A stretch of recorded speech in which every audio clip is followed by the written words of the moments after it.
The proprietress furrowed her brows slightly. Your eyes, they're red, what's wrong? My name is John. I'm 50 years old. I returned to my hometown and I was having a drink at my usual small restaurant located in a corner of a building. I avoided the busy holiday season and came home leisurely when the students' winter break was over. Thanks to that, on that day I was the only customer at that restaurant that thrived during the holiday season.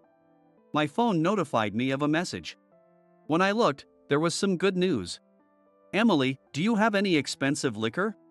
I asked cheerfully, turning to her. Oh, did something good happen?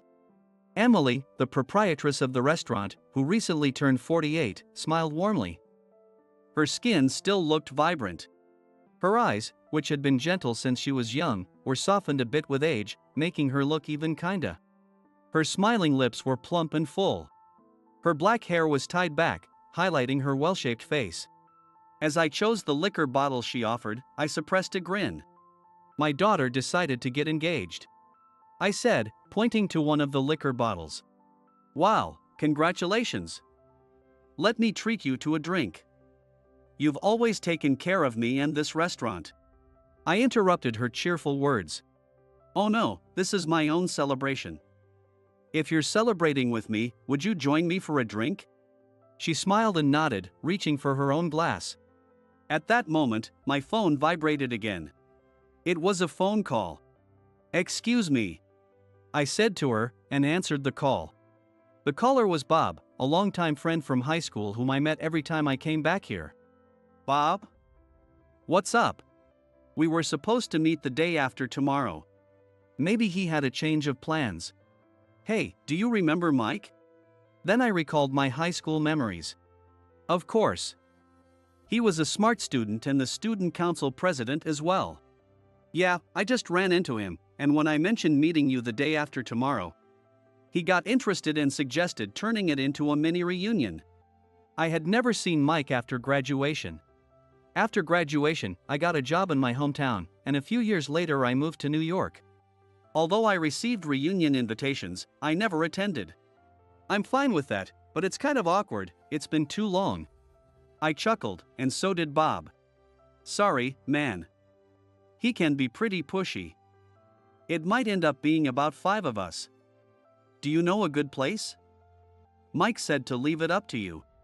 I thought for a moment and suggested, how about the usual small restaurant where we were supposed to meet the day after tomorrow? Yes, I was planning to come to this small restaurant the day after tomorrow as well. That place is small and popular. Do you think they would accept us if we suddenly increased the number of people from 2 to 5? I put him on hold and checked the reservation status with Emily. She confirmed it was fine, so I relayed that to him. Really? Great. See you there. Then he hung up. As I put away my phone, Emily poured the drink and smiled. It looks like it'll be lively here the day after tomorrow. I returned her smile, and we toasted to my daughter's engagement. It looks like you'll be busy with wedding preparations from now on, she said, but I listened vaguely. 2 days later, I reunited with my old friends at the station where we were to meet up. It's been a while. How have you all been? I asked, and Mike was the first to speak. We've been good. We've been worried about you since you never come to the reunions, John. His words made me uneasy. It had been over 30 years since we last met. He still resembled his high school self, but he felt almost like a stranger, which was unsettling.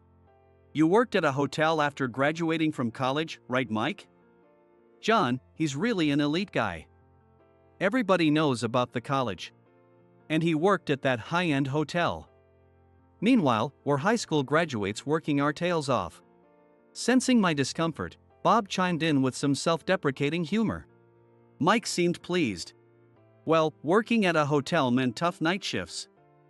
I recently changed jobs. At our age, irregular hours can take a toll on the body. I understood well since I had experienced it myself. As we walked and chatted, we arrived at the small restaurant. Huh? Here? Mike looked puzzled. I nodded and was about to enter. Come on, a guy over 50 going to such a small place, he grumbled. They serve great food. It's small, but it's a good place, I said. He followed reluctantly.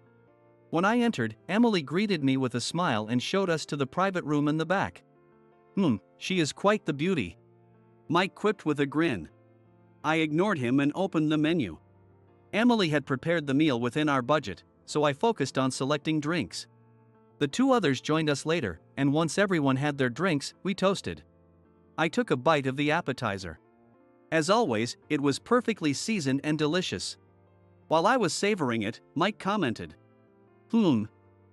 I'd give it 30 points. I was surprised that he had made such an evaluation. My current job is at Sakura, he said. Hearing the name, I nearly blew out my drink. The other two classmates were equally shocked. Wait, the high-end Japanese restaurant, one muttered. Mike nodded with satisfaction. Yeah, I switched from the high-end hotel to a high-end Japanese restaurant. I'm already the assistant manager. My palate has become more refined. It's hard to be satisfied with regular places. I was curious what kind of place a guy our age would choose, so I left it up to you. And this is what you came up with. Was he already tipsy after one beer? He started talking more. Annoyed, I said. Food is good, isn't it? Well, just wait for the course meal. You'll enjoy it. But he looked unimpressed. Did you choose this place, John? If I were your boss, I'd fire you. A guy over 50 choosing a place like this is no good. His words irritated me. I sighed. I'd fire you, too, if you were my subordinate. I really should advise them to do so. He seemed clueless about what I meant. Do you know who's supervising the cooking at Sakura? I asked, and his eyes darted around. Without waiting for his response, I handed him my business card. It's me. Mike and the other two classmates looked at the card in shock. Bob, knowing about my job, chuckled. After graduating high school, I got my culinary training at a Japanese restaurant. I had a vague interest in cooking since elementary school and wanted to become a chef. I was amazed by the food at the Japanese restaurant we once visited for my grandfather's 60th birthday, and decided I wanted to work there. That restaurant was Sakura, a high-end Japanese restaurant. The restaurant was chain-operated and the main branch was located in New York City. I trained in Japanese cuisine locally and took the entrance exam for Sakura's main branch, eventually getting hired. From there, I worked tirelessly. I did everything I could. If there were dishes piling up, I washed them immediately. If the floor was dirty, I cleaned it. Alongside these tasks, I repeatedly practiced what I was taught at home. Preparation speed is crucial. I practiced as much as possible to become more useful. My boss at the time recognized my talent. He noticed the creativity in the staff meals I prepared and recommended me to the headquarters, suggesting that I would be better suited to come up with menus than to cook a set meal. At Sakura, the monthly course menus were created at the headquarters. It was challenging to come up with innovative ideas, but it suited me. The menus I developed received high praise. I was valued by the higher-ups, and I spent my days developing new menus. Over 20 years passed, and I climbed the ranks to become an executive at the headquarters, overseeing the menus. Hearing my background, Mike broke into a cold sweat. At that moment, Emily placed a traditional Japanese steamed egg custard, which was part of the course, on the table. When the lid was lifted, the aroma of the soup stock wafted up. I prompted Mike, who was sweating and frozen. Try it. He nervously took the bowl and scooped it with a spoon. Inside the fluffy egg custard, he saw a Japanese mushroom. It gave off a rich flavor. Mike slowly brought it to his mouth. For a moment, he was silent. It's delicious, he murmured, and I laughed heartily. You're not just saying that to flatter me, right? It's really good, isn't it? I've been coming here for years because I'm in love with Emily's food. Hearing that, he apologized to me and Emily. I'm sorry. His straightforward apology, without excuses, made both of us smile. You shouldn't judge a place by its appearance. It's a shame you didn't know about such a great restaurant in your hometown. You've still got a lot to learn, I teased. He scratched his head in response. Yeah. I was getting a bit full of myself working at Sakura. It's my dream job. I never imagined you were in such a position. This month's dishes look amazing too. You're incredible. Feeling embarrassed by his praise, I laughed awkwardly. I was also lucky. I'm grateful to Lucas, the head chef at the time, who recommended me, I said. I create the menus of the restaurant you love so much, and this small restaurant comes highly recommended by me. So enjoy it to the fullest. As I laughed, Emily blushed slightly. It's a great honor to have the respected person say so. It is thanks to John that we have been in business for almost 15 years as a small restaurant, she said, her eyes glistening. In fact, this small restaurant was a bar 15 years ago. Her aunt owned the bar and Emily was working there with her 2 children after her husband died. She was beautiful and had a great figure, popular with the customers, but she often struggled with the jokes and advances from the patrons. One time, when I returned to my hometown, Bob and I casually entered the bar, looking for a place open late. That's when I first saw Emily and was strongly attracted to her. She was serving patrons while they held her hand. Her expression had a shadowy quality, as if she might disappear at any moment. I glanced at the menu and found young hostess's special braised short ribs. There was a woman working behind the counter. Besides her, there was only another woman serving the patrons, who apparently looked young. I figured she must be the young hostess. I thought ordering the dish might free her from serving, so I ordered it. The older woman called out to her. Bingo! She, looking slightly relieved, came back to the counter. The dish she served blew me away. What I expected to be just home cooking turned out to be incredibly delicious. I praised her, saying I would come back every time I visited if she turned the place into a small restaurant focused on food. At the time, even though I supervised menus, I had no significant achievements and was just a young guy struggling daily. But my business card bore the name of the high-end restaurant Sakura. I wanted to give Emily another option since she seemed unhappy with her current job. I'll never forget the look of hope on her face when I suggested the idea of a small restaurant. Her aunt handed over the business, and after reopening as a small restaurant, it gained a great reputation. Despite its size, it attracted a steady stream of patrons, and Emily was vibrant in her work. If I hadn't met you at that time, I might still be working at the bar, or I might have quit out of frustration. I'm really grateful to you, John. As I was momentarily captivated by her smile, there was a sharp clap from Mike's direction. He was holding his face in his hands. I want to be a man who can see the essence of things. I graduated from a prestigious college and had an easy life. I was complacent. I'll start over with a fresh mindset. So please. He begged me not to fire him, and I burst out laughing. Of course not. Actually, I'm planning to retire soon. Everyone stirred at this news. I'm thinking of returning to my hometown. Once I'm back, let's hang out more often, I said, exchanging contact information with everyone present. We spent a pleasant time reminiscing about old times, enjoying the delicious food and drinks. Emily had put her heart into the dishes, and they were all fantastic. After the mini reunion ended, the classmates who had worked the next day dispersed. I pondered what to do with my lingering desire for another drink. Should I have another drink at the small restaurant, find another place, or just head home? As I pondered, my phone rang. Seeing the caller, I was surprised and answered hesitantly. After the call, I headed back to the small restaurant where Emily was waiting. When I opened the door, she looked surprised. Oh, John. Did you forget something? She didn't expect me to come back. I just wanted another drink, is that okay? She led me to the counter. You seem happy. Did something good happen? But wait. She furrowed her brows slightly. Your eyes, they're red, what's wrong? She came closer and gently touched my face. Despite all the water work she did, her hands were as delicate and graceful as porcelain. I gently held her hand. I'll have that good liquor we had last time. I looked directly at her as I said this, and she seemed relieved. Oh, were those tears of joy? I'm glad. What are we celebrating?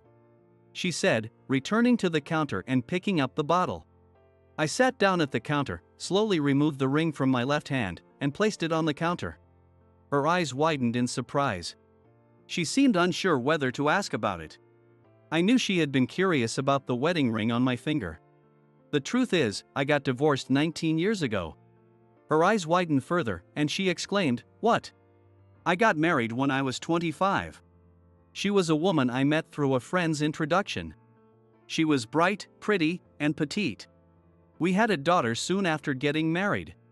At that time, I was still a young man honing my skills at the main branch, and though I was busy as a chef, I had the time to practice cooking at home. I was also able to support my wife in raising our daughter. But 4 years later, when our son was born, things changed. I had started supervising menus at the main branch, constantly thinking about new dishes. It was enjoyable but also stressful. I was exhausted from the constant trial and error and the long hours. I was so desperate to gain the company's recognition that I neglected my wife and children. My wife noticed it, too. She struggled alone with raising 2 kids and eventually lost her feelings for me. The divorce truly came out of the blue. She told me her feelings wouldn't change. She said she would rather be alone than wait for me to come home. It was then I realized how much I had neglected my family for my job. It was too late. I agreed to all her demands. I decided to pay more child support than was requested. That was my way of atoning. She remarried soon after, and the kids were adopted by her new husband. She told me I didn't need to pay support anymore, but I continued. I didn't see my kids. But recently, my daughter informed me of her engagement. My ex-wife seemed to suggest her to do so by giving her my contact info. Their thoughtfulness moved me to tears. Besides, my son called me earlier tonight. He celebrated his 20th birthday that month. It was the month when my child support payments would end. When my son said, "Thank you for everything," I couldn't hold back my tears. When I couldn't respond, my ex-wife took the phone. Then she also thanked me, saying, "Thank you for everything." In that moment, I felt my duty was fulfilled. She said, "You weren't a good husband, but you were a responsible father. You've always helped us. Now live your own life." Finally, she said, "You probably haven't dated anyone out of guilt. That's partly my fault, but I hope you find happiness." Hearing those words, the first thing that came to mind was Emily's smile. I finished my story, and Emily was still wide-eyed. I must have really surprised her. I took a sip of the drink. I could only provide financial support, but knowing they appreciated it meant the world to me. And my ex-wife's words encouraged me to take a step forward. I said, looking at her with determination. I picked up the wedding ring I had placed on the counter. I've worn this ring as a reminder until I could bring closure. Today, I've finally done that. I placed the ring back on the counter. Emily, I've loved you for a long time. Will you spend the rest of your life with me? I tried to keep my face composed, but inside, my heart was pounding. How many years had it been since I confessed my feelings to a woman? Since then, I had avoided thinking about other women. But meeting Emily made it difficult. I struggled to suppress my feelings for her. I knew she often glanced at my ring and felt troubled. Her expression wasn't just my imagination. It was probably only about 10 seconds in reality. But to me, it felt like a long, long silence. She finally spoke up. 15 years ago, I was actually struggling a lot mentally. Though I was anxious without a direct answer to my confession, I listened to her words, maintaining a neutral expression. I had to work to support my children. My aunt gave me that opportunity, so I had to make it work. But even with that thought, I couldn't handle the bar patrons better. My aunt told me to accept this as the way it is, but I just couldn't. During the day, I wanted to be a mother to my children. I wanted to attend the conferences with the teachers, and I wanted to come to the school to see my children at the school events. I kept telling myself to hold on because my parents looked after my kids at night. She was talking with her head down and suddenly looked at me. When you suggested the idea of a small restaurant, my world suddenly expanded. I realized there were other jobs I could do at night besides working at a bar. I knew it was possible. But it didn't seem like an option for me until you showed me. You ate my food and said it was delicious. And you taught me that it could become a business. You've been my support since then. Her earnest gaze made me want to look away. Because it made me blush. But I didn't. I wanted you to know about another option because you didn't look very happy at the bar. I am glad I could be of help, I said. Her eyes welled up with tears. You really did help me, didn't you? You noticed that I was struggling. I thought you were just complimenting my cooking. I couldn't believe that someone would help a bar waitress they had just met. But you saved me from rock bottom, she said, tears streaming down her face as she placed her hand on the ring on the counter. I was always concerned about this ring. I thought I shouldn't fall for you because you were married. So I hid my feelings, she said. Hearing this, I felt a deep sense of relief. There were times I felt you looking at this ring. I'm glad it wasn't just my imagination. Emily, still crying, chuckled softly. It wasn't. I've loved you since the day we first met. The realization that our feelings had been mutual all along was profoundly moving. I've always loved you too. I felt guilty towards my ex-wife and the children I left behind, so I thought I shouldn't fall in love. But despite understanding this logically, I couldn't suppress my feelings. Can I finally stop holding back? I asked. She came around the counter and sat next to me, taking my hand. Please don't say you need to hold back anymore. I can't hold back either, she said. Then she placed my hand on her cheek. The softness of her cheek and the tender gesture made my head spin. 1 year later, we got married. Emily's 2 children were already adults, but they celebrated our relationship. She had told them that I was her hero, and they were excited to finally meet me. Their acceptance made me genuinely happy. Another thing changed. We opened a new restaurant. The room next to the old bar was vacant. We negotiated with the landlord, bought both rooms, knocked down the wall, and remodeled it into a slightly larger small restaurant. Though we considered opening in a new location, we agreed that we wanted to start our new venture in the place where we first met. The years of supervising menus had earned me enough that even after paying child support, I had saved enough to fund the opening of a new restaurant. Emily was hesitant to use what was mostly my money, but I insisted, saying it was my desire to expand the place and she should let me pay for it. At first, she said she would just assist in the kitchen.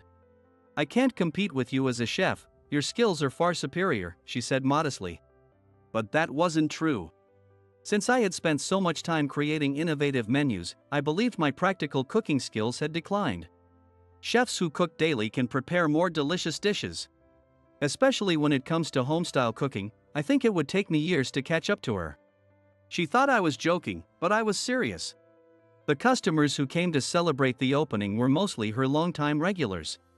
They looked forward to her cooking. Even though we expanded a bit for both of us to work together, I didn't want to change the essence of her home-style cooking. As we were preparing for the opening, the door opened hesitantly. The members from our reunion a year ago walked in. Bob was smiling, holding a bouquet. Mike handed the box of sweets to Emily, with a serious look on his face. I watched with a smile while preparing the ingredients. Then Mike approached me. Some customers miss your food. They were kind of disappointed, knowing they can't have your dishes anymore. Your dishes were innovative and visually stunning. Now it seems more focused on taste at this restaurant, he said. I felt a bit guilty. Oh, don't get me wrong. I just wanted to let you know you had a lot of fans because of your skills, he added quickly. His words made me smile. Our food here is delicious, so don't worry. I remembered my protégé. When I decided to leave, he was the most disappointed. I entrusted him with all my knowledge in menu development. His cooking was delicate and flavorful, and though lacking in color, it was sure to fill people's mouth with happiness. I believe he would continue to delight Sakura's customers. I was about to fulfill my long-held dream. Cooking while seeing the customers' faces and feeling their reactions directly. Hearing them say it's delicious would be immensely satisfying. And I could achieve this dream with the woman I loved, Emily. Filled with anticipation, I eagerly awaited the opening time, excitedly watching the door.